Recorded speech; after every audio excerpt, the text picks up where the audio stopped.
What's up, everyone? Welcome to a very special episode of Sports Card Madness, a bit of a collab episode. It's Sports Card Dad and Sports Card Madness. Got Dustin, I'm Nick. We're going to have some fun with this episode. Dustin and I have very passionate views about the future of breaking in sports cards and how everything is swirling around this gambling toilet. And speaking of that world, we'll also get into R-rated breaking, which they already are by language, but we'll get into the possibility of nude breaks. It's going to be a little bit of a controversial episode. We'll probably get a lot of crap in the comments, but it should be fun. Dustin, what's up, man? What's up? It's good to be back on with you. I'm excited. Yeah, this is great. It's too bad LZ had to sit this one out, man. This breaking thing, dude. I got back into this stuff in like 18, 19. I was buying Celtics cards. I wasn't paying attention. My buddy's a degenerate gambler. He's like, "Oh man, you gotta go check out these breaks. This guy breaks stuff on YouTube. It's so fun." And I'm like, "Oh, that's interesting." And obviously, we started a channel and a podcast and like dove into this world.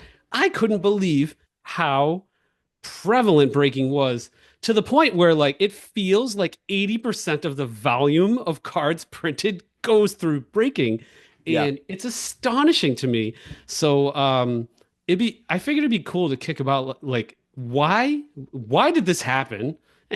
And is it peaking? Is it growing like crazy? Are we going like full Biff Tanner, Back to the Future 2 timeline? Like what do you think we're doing, man? Yeah, I'm with you. I got back in around the same time, 2018, but not really hobby YouTube stuff until maybe like 29, like mid 2019. I found Jeff Wilson and just popped up on my feed. I was using YouTube to like how to fix stuff. I wasn't watching YouTube back then, to watch shows and things like that. So I was like, wait a second, there's sports card people on YouTube. How does this work? But you're right, though. I ended up finding whether it was latent sports breaks or some of these big breakers, and I was really surprised how popular it was watching another person open up packs for you, like and Right. just like the whole idea around that. And I can see where certain breakers are entertaining. They build a following. I understand, the excitement around some of it. For me, though, it's not my cup of tea. Like I know some people they'll sit and watch breaks for hours and hours. That's just not me. But I figured out that I am the weirdo in this group to where, a lot of these breaking channels, they've got 10,000, 50,000, 100,000 subscribers. They get a lot of views. And a lot of people are interested in the new product breaks to see, I guess it's partly to see who wins, but then also to see like The boxes. voyeurism. Yeah. Yeah, there Like is. I know there's a lot. I've just heard from people that are like, man, these guys are getting killed on these breaks. So I know that there's part of like watching the car wreck that is a lot of the sadly, I mean, that's really a lot of the viewership is people watching a flawless box that was $8,000 for a briefcase and they get, just get five cooked. five hundred Yeah. dollars. Yeah, they get absolutely crushed. I think that there's a lot of that. But yeah, to answer your question, it was shocking to see just how big it was and is. Here's my question for you, because me and LZ are very similar in this regard. Do you enjoy gambling in general? Do you like going to the casino and playing blackjack, roulette, like just games like that, or you're not into that? So I've been to Vegas probably 4 or 5 times in my life, and I've never spent a dime, not even on a slot machine. So I kind of like watching, I've watched the roulette table where a guy sits down, he's got a bunch of chips, and it's kind of fun to watch. Caesar's Palace brings me back to a memory where I'm watching a guy that's having some luck, has got a bunch of chips. And then magically out of nowhere, there's two girls that sit next to him with cocktails, cheering him on. And then all of a sudden, an hour later, this guy's out of chips. He's gone, but just watching the casino work, just Mhm. work people. So I do like watching, other people play dice or what, like poker or something like that. Sure. But I've never been a gambler in that way. It was a loaded question because I want to educate the audience here a little bit. There's this little thing called expected value. Okay. If you open a pack with two cards in it, this pack is unopened still, and one of those cards is worth $100. You have 50% odds to get a $100 card. And so, therefore, the expected value of that pack is $50. Now, if you look at some of the packs you're opening, the expected value could be a penny. It's not a penny, but like it could be a dollar or $2. And so, typically, very successful people in life only make bets on things with high expected value. So, I'm a gambler, but it's on business and business decisions and relationships and starting a business, right? And Sure. I bet you are a gambler in other ways in your life and taking Oh, risks. sure. And some people, You could even argue buying stocks. I of understand that, like, course, yeah, of course you got, retirement accounts are attached to it. You have enough participants in the stock market to kind of keep it going. But the truth is that we're all kind of throwing money in, hoping that these companies do well. Yeah, and yeah. especially if you're buying individual stocks. So what I'm trying to say, the casino, there's a reason Caesar's Palace is as large as it is, and Yep. there's a reason Vegas looks like it does. It's not because they're losing money, and it's the same premise here. Like this, for the most part, unless you're a voyeur, right, and you actually find this entertaining, you want to learn about new products, and it's cool. It's like television. We'll get to that in a minute. If you're just doing it to try to get money, you're done. Like that is long term. Yes, you could hit just like you could land on 27 black, right? Yeah. But 80% of the time, the people are getting smoked. And so you have to understand like the expected value is not there for you. And if you're going to take your money, it's always better to do something with a better expected value. So I'm like you, I'll go to the casino and I'll take like 500 bucks or 300 bucks, but I'll do things where there's some actual skill involved, like poker. You know what I mean? Right. Blackjack to some extent, but I mean, to be fair, man, it's still pretty random. Roulette is completely random. No skill there. There's a little skill with craps. And with breaking, I don't think there's really any skill, right? It's just random. Right, it's random with an asterisk, but we don't have to go down the CT scanning path, but yeah, the belief is that it is a random sample, it's put out into the world, and if you get lucky, then yes, then you get the I know we're not going to talk about this today, but the CT scanning is almost kind of like you're at the table playing poker, and the dealer's already seen all the cards or whatever like this. It's more like a carnival. So we went to a really awesome carnival last summer, and they hate me, the carnies, because I love to like find out what the game is, right? So Yeah. it's this big checkerboard, okay? And my two kids are with me, and they're having fun, and I don't care, right? It's like fun. They've got balloons in each of these, little squares or whatever, and you're guaranteed a prize. Don't worry, you're guaranteed a prize. Like you're gonna walk away with a prize. It's gonna be this little stuffed animal, or the medium one or the large one. But you play until you pop a balloon, right? And the fact for like I asked him like how many cards are on this check? I'm not going to bust you or anything like that. I'm like, how many cards with the big prize are on this entire checkerboard? He's like, two. And we're talking this board is probably 50 by 20, right? Or something like Wow, that. yeah. So, you got 2% odds. And even worse, the second you pop a balloon, the game's over and you get the prize that's there, which is very likely a small prize. I equate that to like, that's your base cards, right? And like the two big prize cards that are probably like buried in the corner, and even Mariano Rivera couldn't get it. Like that's your chase thing. So it's difficult. It's possible, but it's very Sure. difficult and unlikely. And so it makes me think of that, like the carny stuff. And they certainly act like carnies too. There's more Yes. swearing than like a Sunday night HBO show on some of these breaks. And I mean it's entertaining. It's interesting. I mean, you got backyard, he jumps in trash cans. Um, I gotta give him props for that. For me, I think I'm just like an old man yelling at the clouds sometimes. I'm like, man, that's just weird ass behavior. Yeah. And how many people are tuning in for the entertainer? Kind of like what you're talking about Ah, is, well, if it's a woman, that's different, right? yeah, yeah, that's true. And maybe that will expand out. I guess that's part of the conversation. Yeah, I mean, I find it funny. Like, so breaking is like toilet paper. It's a commodity. You're all breaking the same product more or less for the same price, more or less. And it's wild when you see like Break Comp on Instagram. I love following Yeah. him because you can actually see what Blez is selling it for, what Backyard's selling it for, and they aggregate it up, and it's like, Jesus, there's like 20 to 30% fluctuations in the price of boxes. And I could understand there's reliability and trustworthiness baked into that, but it's a commodity. And so how do you stand out? You got to be obnoxious. Like Backyard did it great. Um, Mama Breaks is a little bit different. She doesn't look like a typical breaker, right? She's different and she stands Yeah. out. And I think the next level of that, it's crazy. I mean, I've gotten so much crap for this over the last month, but I've found two or three women that are opening cards topless on OnlyFans and actually making a decent income off of it. One of them I did a reel with on Instagram. She's very open with all her stats and everything, and they're making good money. They're making really good money.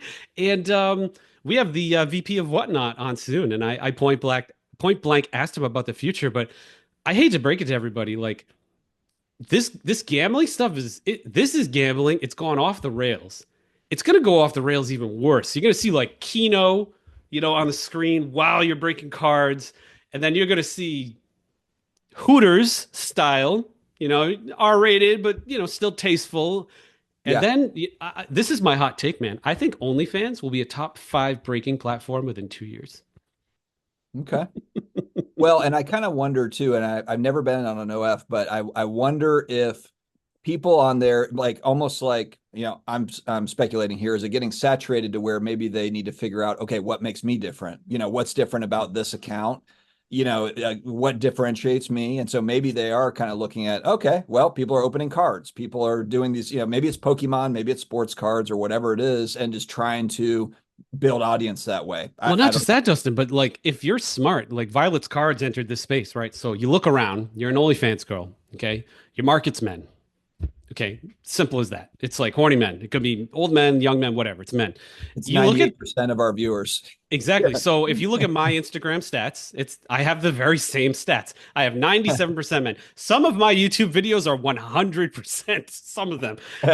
It's never below like 92. Okay, I'm always above 92 for men. Are you the same? Before I move on to my next point, Oh is yeah, it? always. Yeah. Yeah. I've never, I think 96 was like the lowest it's ever been for me. So Ever. they look around and all right, all right, sports cards. That looks like about 100,000 people that are 97% men. They're a little weird. They might be a little lonely. Some of them might be happy and married. We're probably the exceptions. I mean, geez, like 18 to 25-year olds. I mean, hell yes. Like they're gonna be like OnlyFans chick, and she's ripping like national treasures. This is dope. I'm gonna pay 30% more for this break. Again, it's like toilet paper and it's a commodity. Um, it's going to happen, man. Well, it is happening. The bigger question is me and LZ are like, damn, Nick, do we start this thing? And I don't know. I don't know the answer to that. I have to get my wife's approval. I approached it and she's like, Yeah.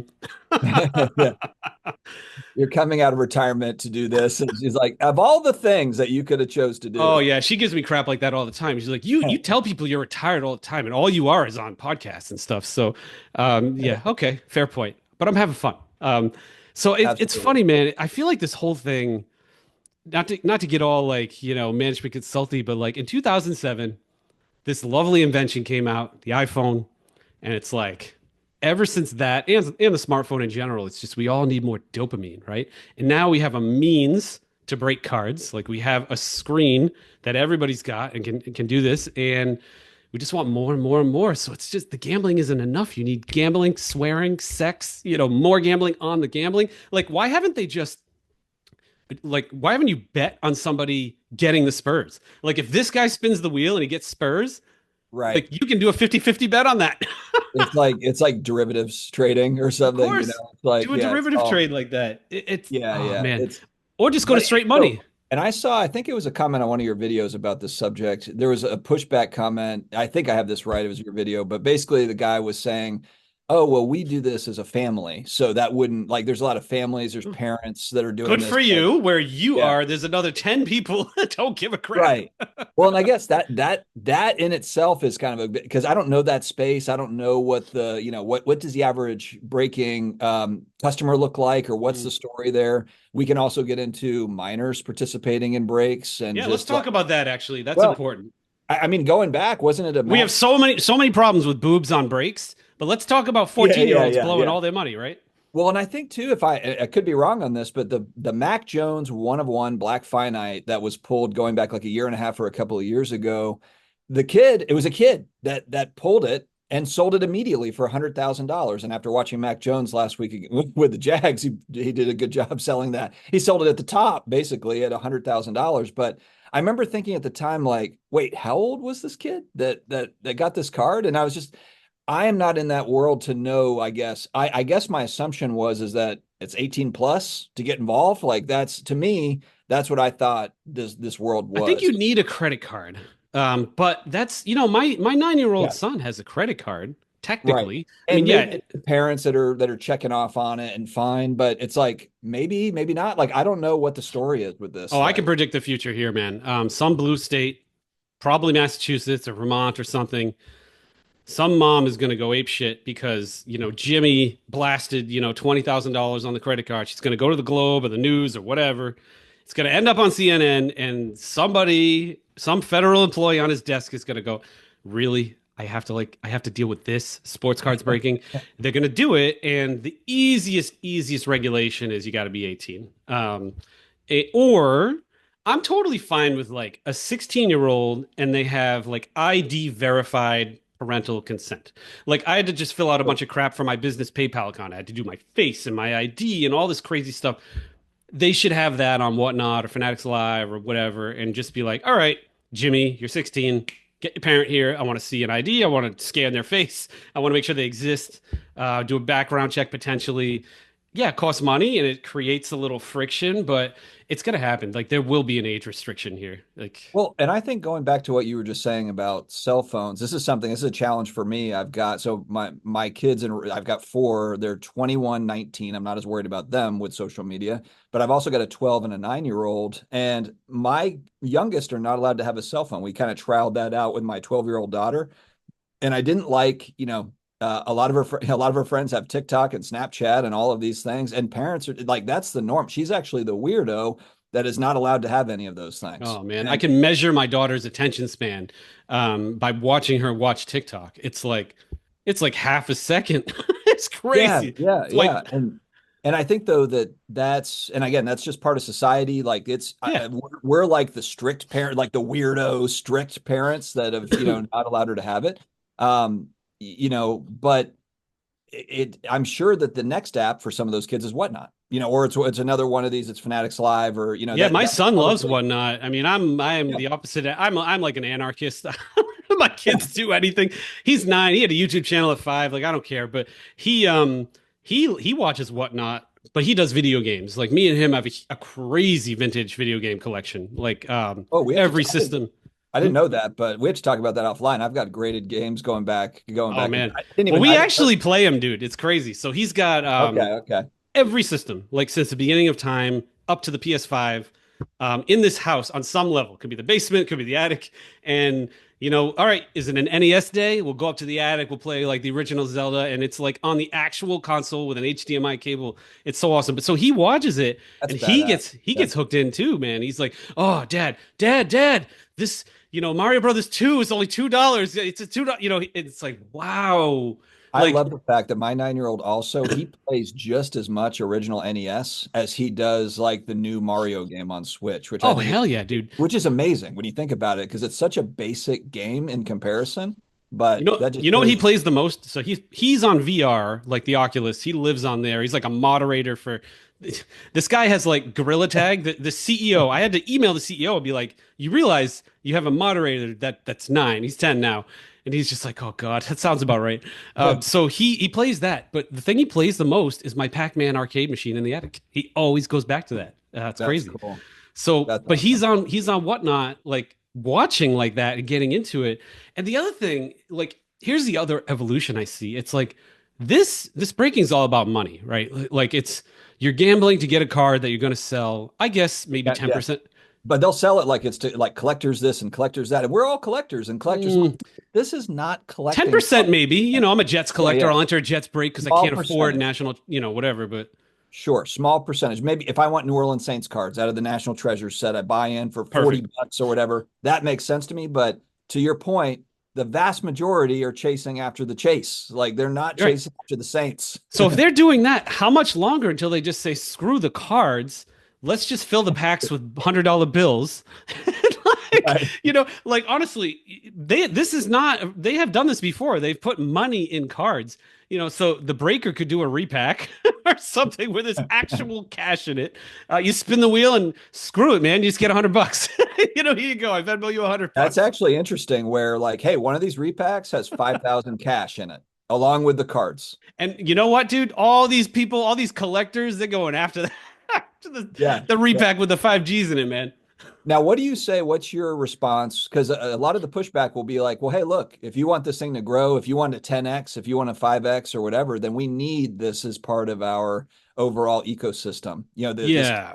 piece. I've I'm done it. Yeah, I'm go of the ahead. opinion of kind of like I'm more okay with slow and steady marathon growth, like 2x, 3x over time, than it being now. Look, I don't think breaking should just go away, but have some controls, have some type of controls around it to where it's not so it just feels like underground shifty, like all the stuff you see on social media. And it's just like there's so many players in the space that probably shouldn't be here, based on how they Yeah, operate. if it was in 1985, like what would they be doing? It's I always think about that. All But right, see, If you're Michael Rubin Fanatics, you're running a big, huge, humongous company, and like obviously these things matter. Like you can't have these sorts of risks. You can't have shady characters, really. Like it, not in the long run. If you're really serious about it, I don't know. I just feel like the average dad is going to go on Whatnot and look at how we open cards and be like, no, find a different hobby. Like this is yeah, the it's most weird. ridiculous thing I've ever seen. All right, here's my thing. So first of all, I've run analysis. That 10x number is BS, complete BS. I think it can double. I can't remember if it was double in the next 10 years or double in the next five. It's a good CAGR for those in the audience that don't know that. That's a compound annual growth rate. So, your investments grow 5 to 12% a year or something like that. And then they grow again on that 5 to 12% a year. Therefore, it's compounded. So if you look at the CAGR for sports cards, it's actually double digits. It's like over 10%, which is better than the stock market traditionally. I think the average is 8 over the last 50 years. So if you look at the CAGR, it's pretty good. 10x is complete BS. Now, 10x the landfills, 10x the printing, 100% that's happening. But Sure. 10xing the actual monetary value of the hobby is incorrect.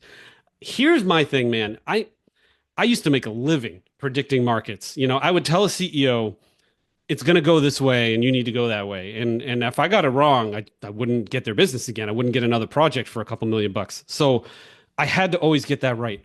I'm telling you right now, I actually can't predict this. It's so binary. One of two things. I have narrowed it down to two scenarios though. Scenario one, breaking dies a slow death as modern cards lose value. It happens over the course of the next 5 years. It weeds out currently. If you look at, there's 100 breakers right now. 80 of them are out of business. They're in sneakers or art or whatever. They have different jobs in 5 years, and the 20% that make it are the backyards and pull wax and just like the big ones. And just modern cards just lose value steadily, like over the next 5 years. And there'll be a little bit of a resurrection in collecting, and you'll see a lot of like tops now type focus in that time frame. Fanatics will IPO, and they will probably divest tops, and then things will tank even more because there'll be less printing. It'll be a weird time. That's path number one. Okay, and I am 50-50. I don't know which path is going to happen. Path number two, you get in that DeLorean. Whoops, Biff Tanner got in there with the almanac. Oh crap, Yeah. we are in Pleasure Palace, Biff Tanner timeline. Like it's gambling, sex, nudity, swearing, kids gambling. And yeah, this thing rips. This thing rips. It follows the growth curve of the gambling apps and everything like that. And dude, this is very rare. I can't call it. I have no idea which way it's going to be.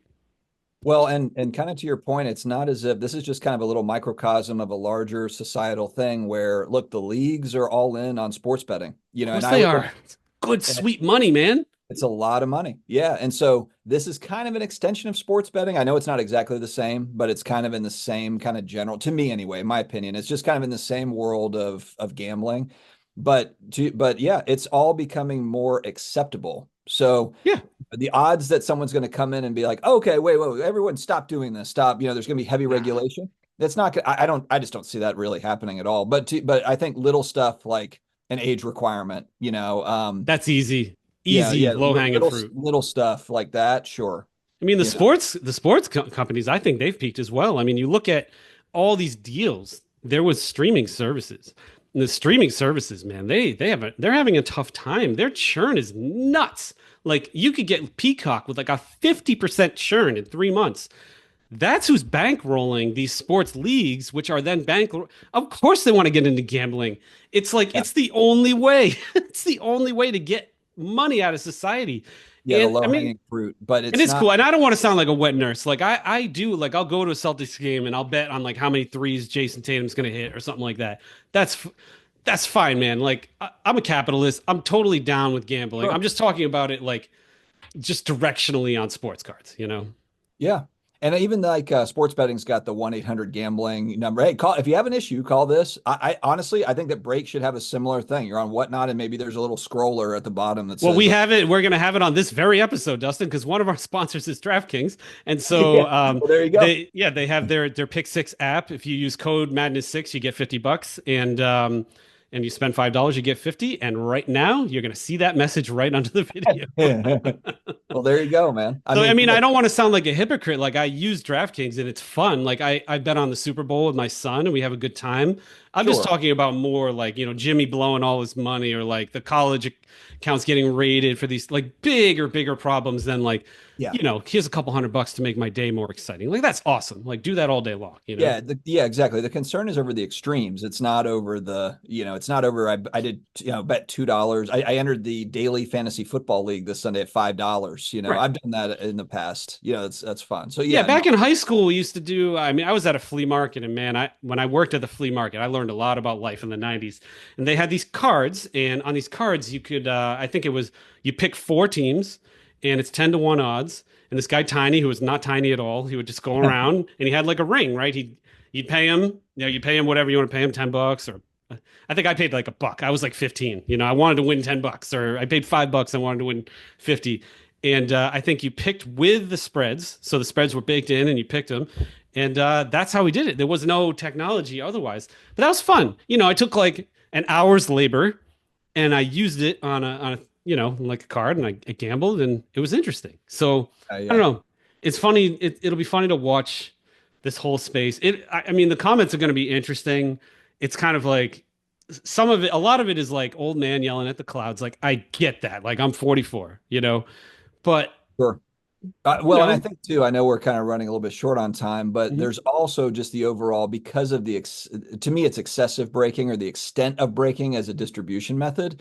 Now it kind of manipulates new product pricing. It's like, Mm. especially when like Panini's running a reverse Dutch auction and they're starting it out at $4,000 for a box. So first off Makes the you line, think that's the price, right? and then it Yeah. drops down to, let's say they're going to drop it down to 500. Well, really that price is going to stop wherever the breakers feel comfortable. It's Yeah. not going to stop where you and I, if we were going to buy a hobby box, the average individual consumer, it's not going to stop at that price. It's going to stop really where the breakers come in, and they're With like, their all right, flush. hey, at 2,500, we're comfortable with it. We can sell out these spots.